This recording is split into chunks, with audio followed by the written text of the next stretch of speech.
Hello लोगोफोर नोंथांमोनखौ बड' इनफ'टे YouTube चेनेलाव बरायनानै लाग्रोनाय जाबाय। दिनै आं नोंथांमोननि थाखाय ओरैबायदि मोनसे भिडिअ लानानै फैनाय जादों जे जोंनि बिटिआरनि सिइएम प्रमद बर' बिथाङा दिनैहाय बिटिआरआवहाय टेट पास जानानै थानाय केन्डिडेटफोरखौ माबायदियै थगायबोदों। साननै सानथामसो सिगां बिथाङा बुंदोंमोन बिटिआरनिफ्राय एसआइअनि थाखाय प्रप'जाल थांदों। बे प्रप'जालखौ आसाम गभर्नमेन्टआ एप्रुभ खालामथ'वाखै। एप्रुभ खालामनाय लोगो लोगो नोंथांमोननो एडभार्टाइजमेन्ट होगोन आरो रिक्रुइटमेन्ट होनानै नोंथांमोननो एपइन्टमेन्ट होगोन बे खोथाखौ बुंदोंमोन। दिनैहाय एसआइअ एप्रुभ जालांबाय। एसआइअ एप्रुभ जालांनायनि उनावहाय बिथाङा बुंनो थाखाय खुगायाव रावानो गैला। दिनैहाय बिथाङा सानसे सानसे मिडियाफोरनि खोथा सोंनायाव बिथाङा दानखे दानखे एरायगासिनो दङ। दिनैहाय आक्सुनि मिटिं, दिनैहाय मुंख्लं सान बेबायदि होननानै बिथाङा टेटनि सोमोन्दै कुइसन सोंबानो माने एरायलाङो आरो बिथाङा जानगार जालाङो। जोबोद लासिं सिं, जोबोद दुखुनांथाव आरो जोबोद रागा जोंथाव। ज' लोगोफोर नोंथांमोना दिनै नायदो प्रमद बर' बिथाङा मा मा बुंनानै मिडियानिफ्राय दिनै आनज्रायलांदों। दिनैहाय आरोबाव मोनसे कुइसन सोंबावदोंमोन मैयानि समावहाय। बेवहाय माखासे टेट क्वालिफाइ केन्डिडेटफोरा बिथांखौ लोगो हमनानै आरो मेम'रेन्डाम होदों आरो कुइसनबो सोंदोंमोन जे बिटिआरनि जानाखि एसआइअ एप्रुभ बेथ' एप्रुभ जाबाय, दा मार्कशिट होआखै आरो टेटनि एडभार्टाइजमेन्ट होआखै, माब्ला होगोन बे कुइसनखौ सोंदोंमोन। नाथाय बिथाङा हब' होननानै एरायलांबाय आरो जेबो फंसेबो राव गैला। दा बिथाङा माने थगायनो थाखाय मोनसे वार्ड गैला, मोनसे सेन्टेन्स गैला, मा होननानै थगायबावनो। प्रप'जाल एप्रुभ जायाखै, सिटेटनि केस जानानै दङ,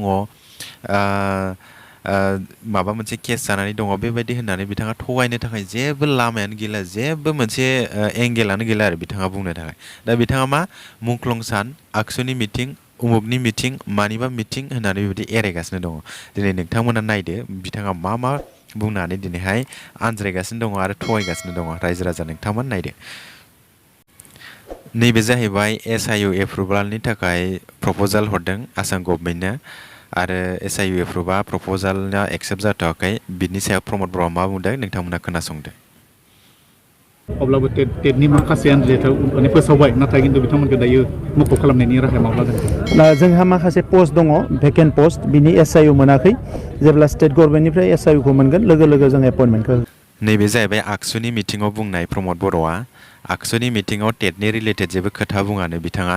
दा बिथाङा मा बुंदों नोंथांमोना खोनासंदो। जोबोद दुखुनांथाव आरो जोबोद लाजिथाव।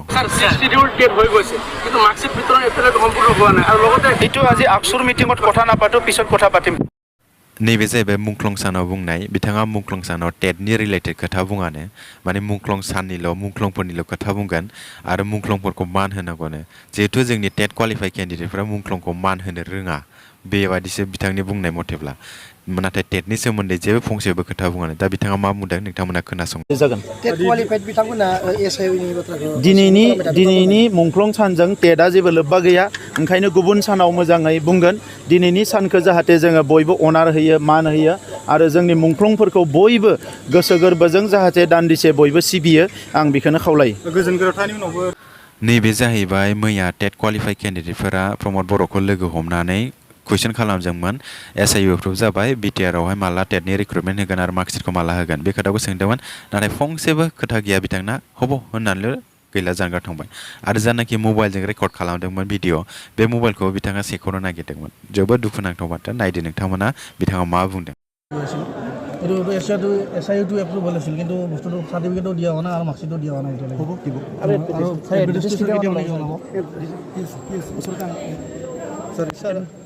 ছাৰ কেতিয়ামান ওলাব অলপ গম পালে কিবা এটা ভাল লাগিলে আৰু।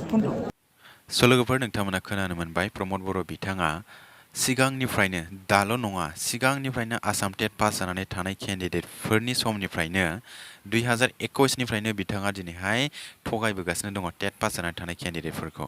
दिनैहाय स्पेशेल टेट पास जानाय केन्डिडेटफोरबो दंबावो। बिथाङा बै समनिफ्रायनो माबा सिटेटनि केस होनाय दङ। सिटेटनि केस उइथड्र जानाय लोगो लोगो नोंथांमोननो एपइन्टमेन्ट होगोन, रिक्रुइटमेन्ट होगोन। 15 जानुवारि 2023 दमासि समावनो नोंथांमोननो एपइन्टमेन्ट होसिगोन, एडभार्टाइजमेन्ट ओंखारसिगोन, नै गाबोन ओंखारसिगोन, बेबायदि खोथा बुंदोंमोन। आरो बिनि उनावहाय मा बुंखो, स्पेशेल टेट खुंगोन, टेट पास जानाय केन्डिडेटफ्रानो बुहुत खम, बेखायनो जोङो स्पेशेल टेट खुंगोन, स्पेशेल टेट खुंखांनाय लोगो लोगो नोंथांमोननो एपइन्टमेन्ट होगोन, रिक्रुइटमेन्ट होगोन, बे खोथाखौ बुंदोंमोन। बिनि उनावहाय आरो बुंबावदों एसआइअनि थाखाय प्रप'जाल थांदों, एसआइअ एप्रुभ जानाय लोगो लोगो नोंथांमोननो रिक्रुइटमेन्ट होगोन, एडभार्टाइजमेन्ट होगोन।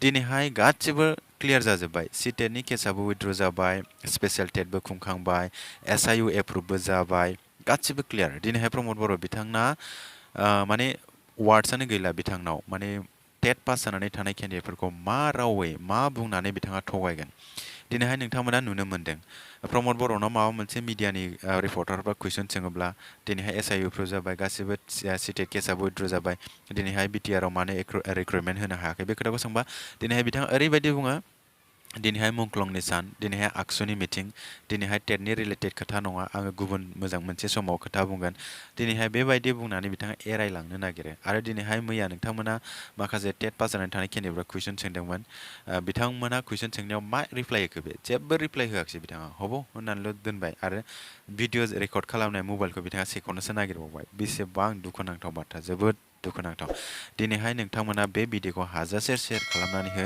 जाहाथे जोंनि रायजो राजाफ्रा मिथिनो हायो आरो जोंनि साफ्रोमबो टेट पास जानानै थानाय केन्डिडेटफ्रानो मिथिनो मोनो जे दिनैहाय प्रमद बर' बिथाङा BTRनि CEM बिथाङा माबोरै थगायगासिनो दङ जोंनि टेट पास जानानै थानाय केन्डिडेटफोरखौ बिथाङा अनलि टेटनिल' नङा माखासे थार्ड ग्रेड फर्थ ग्रेडनि जबफोरखौबो बिथाङा होनो हाया जोबोद दुखुनांथाव बाथ्रा बियो स' लोगोफोर दिनैनि भिडिअ बेखिनियानोसै नोंथांमोना भिडिअखौ मोजां मोनदोंब्ला लाइक आरो शेयार खालामनानै होदो लोगोसे नोंथाङा बे चेनेलाव गोदानै फैदोंब्ला चेनेलखौबो साबस्क्राइब खालामनानै होदो नोंथांमोननि थाखाय आं बेबायदिनो गोदान गोदान टेटजों रिलेटेड जानाय स्कुलजों रिलेटेड जानाय आरो बिजोंजों सोमोन्दो गोनां स्कुलजों सोमोन्दो गोनां बेबायदिनो भिडिअ लानानै फैबाय थागोन स' लोगोफोर दिनैनि भिडिअ एसेनोसै गोजोन्थों থেংক ইউ চ' বন্ধুসকল আপোনালোকে দেখিব পাইছে প্ৰমোদ বড়ো ডাঙৰীয়াই কি কৈছে প্ৰমোদ বড়ো ডাঙৰীয়াই আগৰ পৰাই আমাৰ স্পেচিয়েল টেট পাছ হৈ থকা কেণ্ডিডেটবিলাক ঠগি আহিছে আৰু ইয়াৰ আগৰ যোনটো আছাম টেট পাছ হৈ থকা BTR কেণ্ডিডেট আছিল তেখেতসকলকো মানে মিছা কথা কৈ তেখেতসকলে ঠগি আহিছে ফাৰ্ষ্টত তেখেতে কৈছে চিটেটৰ কেছ আছে চিটেট কেছ উইথড্ৰ হোৱাৰ লগে লগে আমি তোমালোকক এডভাৰটাইজমেণ্টটো দিম নিযুক্তি দিম তাৰপিছত কি কথা কৈছে 15 জানুৱাৰী যোনটো বিহু দিনতে তেখেত তোমালোকক এডভাৰটাইজমেণ্টটো দিম এই কথাটো কৈছিল কিন্তু বিহু পাৰ হৈ গ'ল এতিয়া পিছত তেখেতে আৰু কি হয় কল স্পেচিয়েল টেট পাতিব BTRত বা 6 শেডিউলত স্পেচিয়েল টেট পাতাৰ হোৱাৰ লগে লগে তোমালোকক নিযুক্তি দিম বা এডভাৰটাইজমেণ্ট দিম এই কথাটো কৈছিল এতিয়া স্পেচিয়েল টেটো চেছ হ'ল বিহুও পাৰ হ'ল আৰু চিটেটৰ কেছটোও ডিছপ'জ হৈ গ'ল এতিয়া ৰিকুৱাৰমেণ্ট নাই আৰু তেখেতে কি কৈছে SIU এপ্ৰুভৰ কাৰণে প্ৰপ'জাল গৈছে আছাম গভৰ্ণমেণ্টে তাতে আছাম গভৰ্ণমেণ্টে SIU এপ্ৰুভ কৰি দিয়া নাই কিন্তু SIU এপ্ৰুভটো হৈ গ'ল কোনদিনাই কিন্তু এতিয়ালৈকে ৰিকুৱাৰমেণ্ট দিয়া নাই এতিয়া তেখেতে কয় মিডিয়াৰ ৰিপৰ্টাৰবিলাক যেতিয়া কুৱেশ্যন সোধে তেখেতে মানে ৰিপ্লাই নিদিয়ে আজি আকচুৰ মিটিং আজি মাৰ্টিয়াৰ্ছ ডে সেইবিলাক কথাটো কয় মানে টেটৰ বিষয়ে কথাই নকয়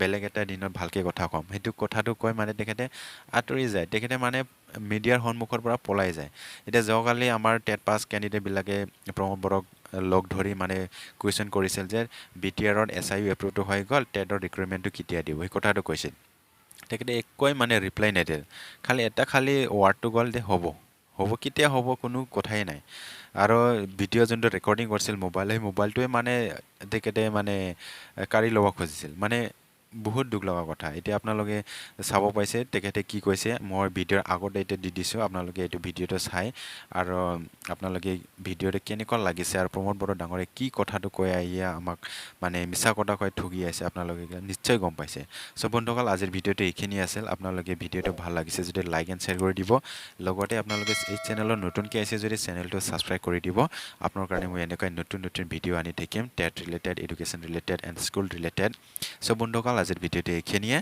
থেংক ইউ গোজেন্থং